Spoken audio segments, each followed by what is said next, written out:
Ed charges against Jindal, others as his firm settles case of extortion with Z.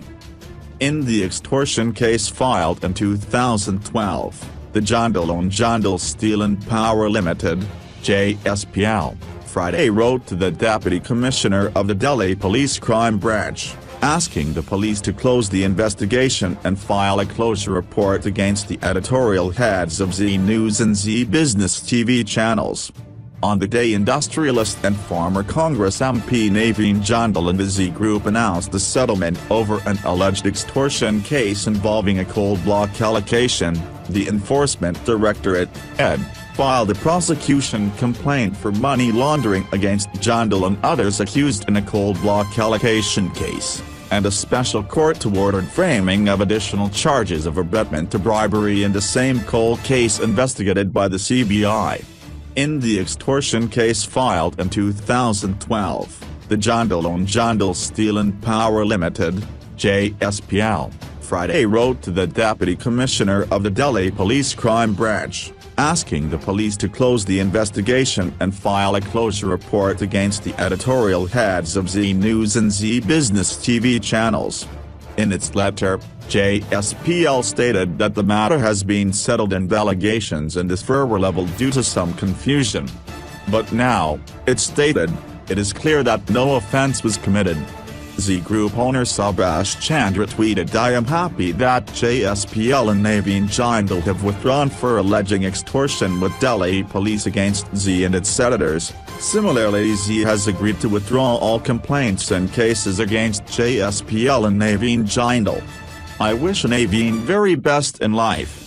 Jindal tweeted, "We have resolved all differences that took place because of miscommunication. Happy to leave all behind. Thank you at Subhash Chandra Ji for your good wishes. Let there be peace. At Zee News at Sudhir Chaudhary."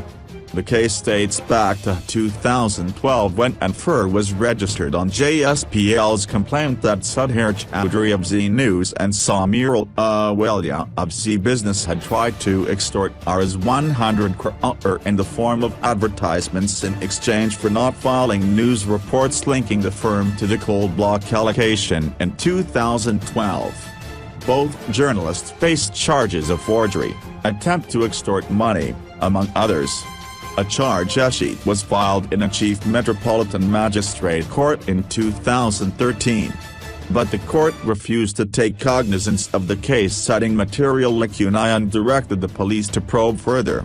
The order was later upheld by successive superior courts. The letter, by Rajiv Bhadoria on behalf of JSPL, stated the matter has now been settled between both the contesting parties in view of the realization/agreement that the allegations in this were leveled due to some confusion/communication gap/misconception from both sides, and now it is clear that no offense has been committed.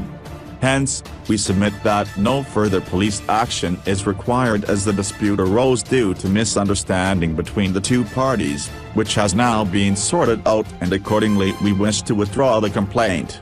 However, the letter stated, both parties shall not hold each other responsible for the present case and future as agreed via executed on July 13, 2018 executed between the parties. Vijay Agarwal, a lawyer representing the accused, said, "Many cases were pending against both parties. They listened to advice and the issue was sorted out."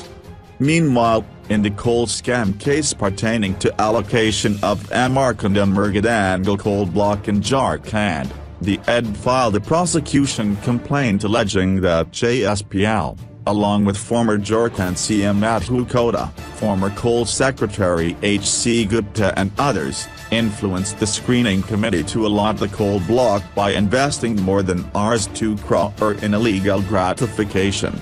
The court put up the charge sheet, filed through Special Public Prosecutor N.K. Madda and Advocate Pranam Chima, against Jindal and other accused, for consideration on August 14.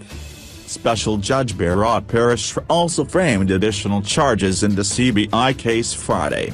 In April 2016, the court had ordered framing of charges against Jindal, former MOS, Cole, Dasari Narayan Rao, Sinstead, Kota, Gupta and others for the alleged offences of criminal conspiracy, cheating, criminal breach of trust under the IPC, and sections of Prevention of Corruption Act.